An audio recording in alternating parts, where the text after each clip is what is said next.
kali ini Nisa akan menjelaskan sedikit materi tentang peran sistem informasi, kemampuan sistem informasi, dan aplikasi sistem informasi di Fasilkes.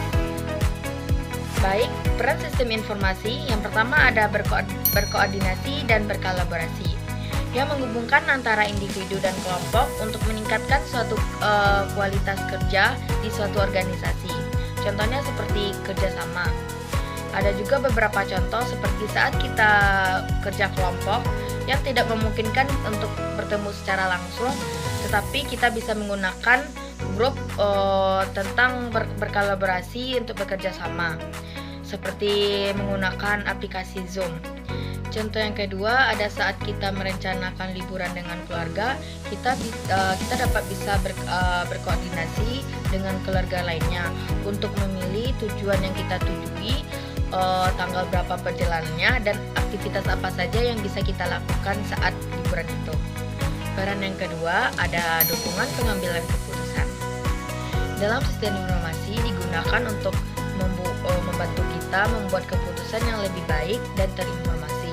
Contohnya seperti saat kita berkendaraan di jalan raya lalu lintas terjadinya kemacetan. Dengan begitu kita dapat mengambil keputusan menggunakan aplikasi navigasi yang telah membantu kita menunjukkan arah di mana jalan yang lebih cepat dan tidak terjadinya kemacetan. Peran yang ketiga ada pelayanan pelanggan. Sesuatu kegiatan dan layanan yang telah disediakan oleh perusahaan kepada pelanggan untuk memenuhi kebutuhan atau keperluan dan memberikan pengalaman yang memuaskan. Contohnya seperti layanan kesehatan online yang pada platform kesehatan digital memanfaatkan sistem informasinya untuk menyediakan layanan kesehatan jarak jauh, seperti ada catatan medis online dan pengambilan obat-obatan. Materi selanjutnya yaitu kemampuan sistem informasi. Yang pertama ada penyimpanan data atau disebut dengan stroke yang merujuk pada kemampuan sistem digunakan untuk mengelola dan menyimpan data dalam bentuk format digital yang dapat diakses dan dapat digunakan. Contohnya seperti penyimpanan file digunakan untuk menyimpan data berbentuk file atau berbagai file seperti dokumen teks, gambar, video. Dan contoh yang kedua ada penyimpanan cloud yang digunakan untuk menyimpan data dan mengakses data secara online seperti Google Drive dan Dropbox.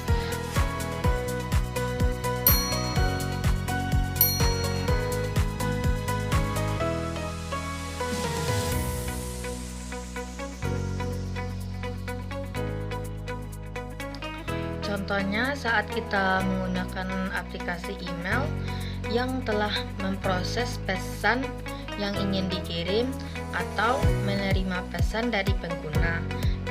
Kemampuan yang ketiga ada kemampuan transmisi atau disebut dengan transmission yang merujuk pada kemampuan sistem digunakan mentransfer data atau informasi yang telah kita dapatkan dari satu lokasi ke lokasi lainnya. Contohnya seperti saat kita mengirim pesan teks dengan menggunakan aplikasi pesan, ini melibatkan transmisi data teks melalui jaringan seluler.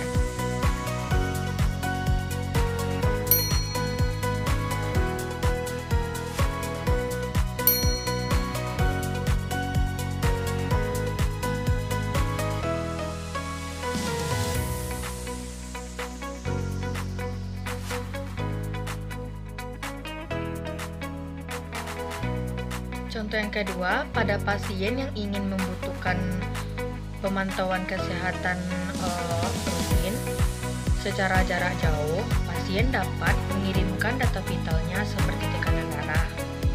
Aplikasi yang kedua yaitu catatan medis elektronik yang penyimpanan data dan mengelola data pasien secara elektronik seperti server.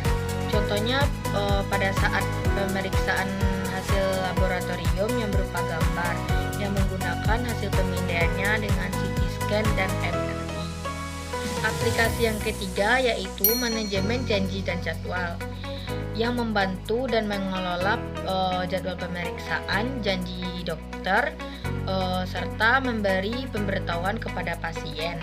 Contohnya pada aplikasi Google Calendar.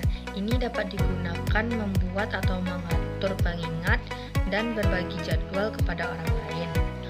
Contoh yang kedua pada aplikasi Microsoft Outlook yang telah menyediakan fitur-fitur manajemen janji dan jadwal yang lengkap seperti kalender, pengingat, serta integrasi dengan email.